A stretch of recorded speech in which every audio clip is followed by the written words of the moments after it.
L'homme ne vivra pas de pain seulement, mais de toute parole qui sort de la bouche de Dieu. Voici votre moment de méditation quotidienne.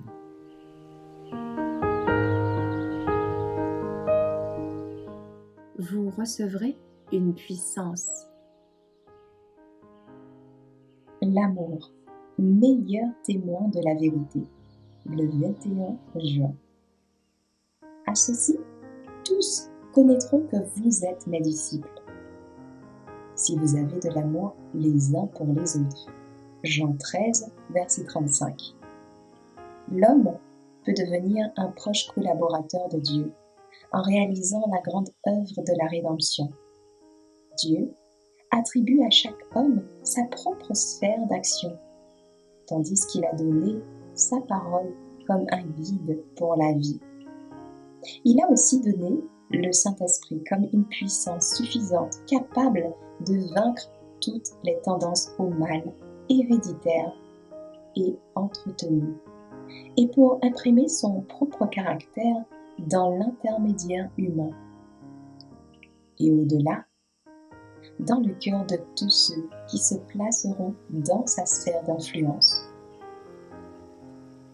L'instrument humain est instamment appelé à coopérer avec Dieu, afin de révéler sa grâce, sa bonté et son amour, et de sensibiliser l'esprit des autres humains à de telles vertus.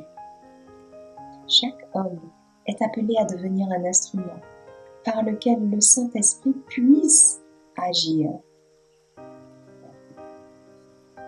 Il ne peut parvenir à ce stade qu'en soumettant toutes ses capacités au contrôle de l'Esprit de Dieu.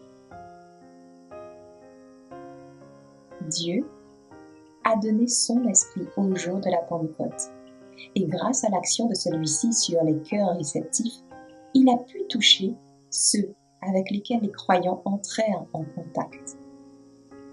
Par le moyen de nos relations de fraternité et de convivialité avec les êtres humains qui nous ressemblent, nous pouvons exercer une influence édifiante.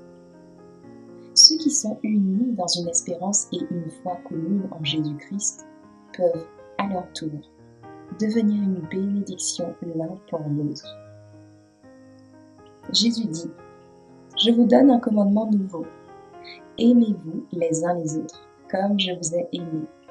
Vous aussi aimez-vous les uns les autres. » Jean 13, verset 34. L'amour n'est pas qu'une impulsion, une émotion transitoire, dépendant des circonstances. C'est un principe vivant, une puissance permanente.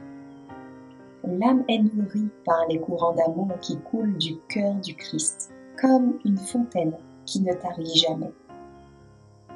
Oh, que le cœur est stimulé, et combien ses aspirations sont ennoblies, ses affections plus profondes grâce à cette communion.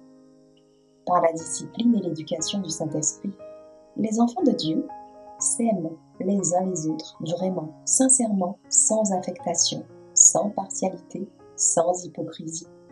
Jacques 3, verset 17. Et tout cela parce que le cœur est épris du Christ. Notre affection mutuelle jaillit de notre relation commune avec Dieu. Nous constituons une seule famille. Nous nous aimons les uns les autres comme il nous a aimés. Quand nous les comparons à cet amour véritable, sanctifié et contrôlé, la courtoisie superficielle du monde, l'expression vide de sens de l'amitié et de ses effusions, ressemble à la paille en face du grain de blé.